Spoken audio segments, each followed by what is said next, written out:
na wanagenzi wa sheria waliandamana jijini Nairobi kulalamikia visa vya dhuluma za ngono. Mawakili hao waliotatiza usafiri kwenye barabara ya Gitanga wanasema kuwa licha ya kuwasilisha malalamishi, hatua dhidi ya mawakili wanaodaiwa kuhusika hazijachukuliwa. LSK imethibitisha kupokea malalamishi na kupendekeza kesi hizo kuchunguzwa na DCI. Gatete Njoroge anaarifu.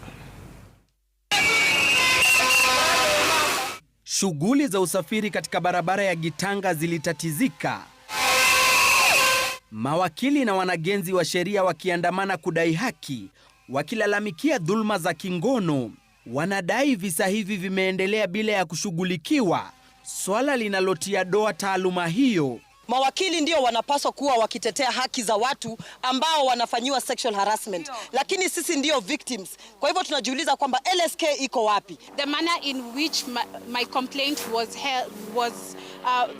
was handled was irregular. This is not a small issue. This is not something to be neglected. Mawakili hawa wakisisitiza hawatasalia kimya na kuahidi kutafuta haki mahakamani. After school we are coming to join this profession. Yeah. We are asking one question: in whose hands? In whose hands?